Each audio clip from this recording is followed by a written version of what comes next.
Network তার ছিঁড়ে গেছে, এটা যতদিন পর্যন্ত চায়না থেকে না আসবে ততদিন পর্যন্ত রেমিটেন্স বাংলাদেশে যাবে না। কারণ এই তারটা বিশ্বের কোথাও পাওয়া যায় না, শুধু চায়নাতে পাওয়া যায়। এই চায়না থেকে এই তারটা আনতে হবে, তারপরে নেটওয়ার্কের যে কাজটা সেটা সম্পূর্ণ হবে। এরপরে প্রবাসীরা সার্ভারে টাকা ঢুকে দিবে, সেই টাকা বাংলাদেশে যাবে ইনশাআল্লাহ। আসসালামু আলাইকুম।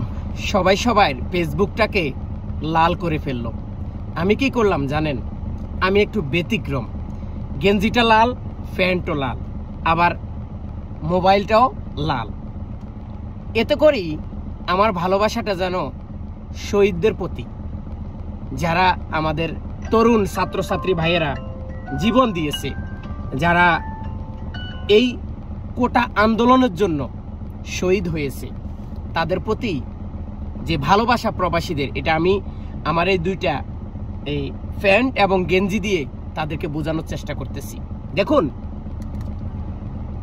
কোটা আন্দোলনের দায়িত্ব যারা পালন করেছে বা কোটা আন্দোলনের দায়িত্বের সাথে যারা ছিল, তাদের মধ্যে অন্যতম হচ্ছে প্রবাসী। কি জন্য উন্নত প্রবাসী? কারণ এই প্রবাসীরা দেশের দুর্যোগে সবসময় সবার আগে এগিয়ে আসে।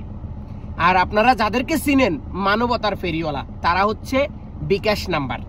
তারা হচ্ছে কি, দুর্যোগে বিকাশ করুন, আমরা সবার পাশে আছি, আমরা সবার সাথে আছি, আপনারা বিকাশ করুন। মানবতার ফেরিওয়ালা এই সমস্ত মানুষগুলা যখন বিকাশের নাম্বার দেয়, তখন প্রবাসীরা নির্দ্বিধায় এই নাম্বারগুলাই বিকাশ করে। কি জন্য করে? কারণ আমরা দেশটাকে ভালোবাসি। এই দেশটাকে স্বাধীন করেছে, এই দেশটা স্বাধীন হয়েছে, কিন্তু আজ পর্যন্ত আমরা কিন্তু স্বাধীনভাবে কোনো কথা বলতে পারি না। এই দেশটা স্বাধীন হওয়ার পরও এখনো সরাসরি মানুষের বুকে গুলি চালায় পুলিশ। কেন ভাই? তোদেরকে অনুমতি দিছে, তোদের সব ক্ষমতা আছে, কিন্তু একটা জিনিস তো বুঝতে হবে, তাই না? তুই যেই লাল সবুজের পতাকায় তোর জন্ম, আমারও সেই লাল সবুজের পতাকায় জন্ম। তুই সরকারি চাকরি করস, আমি পাবলিক। তোর কাজ হচ্ছে আমাকে কি প্রোটেক্ট, মানে আমাকে সেফটি দেওয়া, আমাকে, তোর দায়িত্ব হচ্ছে আমাকে সেভ করা। এখন তুই যদি আমাকে সেভ না করে আমাকে ডাইরেক্ট গুলি করস, তাহলে ভাই আমাদেরও তো মনে কষ্ট লাগে, লাগে না?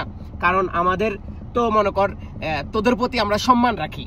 যেখানে আমরা পুলিশ প্রশাসন দেখি, যেখানে আমরা আইনের লোক দেখি, সরকারি চাকরিজীবী দেখি, তাদেরকে আমরা খুব সম্মান করি, রেসপেক্ট করি।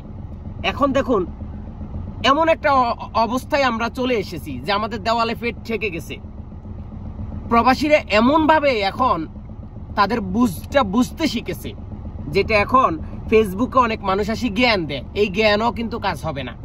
সর্বপ্রথম মুক্তিযোদ্ধাদের পরে যদি প্রবাসীদের কোটা এবং প্রবাসীদের যদি মুক্তিযোদ্ধাদের মতো সম্মান না দেওয়া হয়, তাহলে মনে হয় প্রবাসীরা ওই যে নেটওয়ার্ক সার্ভারে যে সমস্যাটা বলছিলেন, আপনারা নেট বন্ধ করে দিচ্ছেন, নেটওয়ার্কের প্রবলেম, নেট আপনারা বন্ধ করেন নাই, অন্যান্য মানুষ বন্ধ করে দিচ্ছে। তো প্রবাসীরাও এখন কিন্তু এই কথাগুলো আপনাদের কাছ থেকে শিখে গেছে।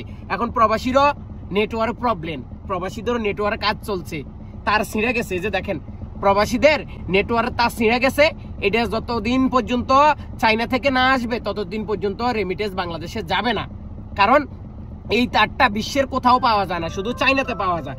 এই চায়না থেকে এই তারটা আনতে হবে, তারপরে নেটওয়ার্কের যে কাজটা সেটা সম্পূর্ণ হবে। এরপরে প্রবাসীরা সার্ভারে টাকা ঢুকে দিবে, সেই টাকা বাংলাদেশে যাবে ইনশাল্লাহ। তো সবাই ভালো থাকুন, সুস্থ থাকুন, সেই প্রত্যাশায় বিদায় নিচ্ছি। আল্লাহ হাফেজ।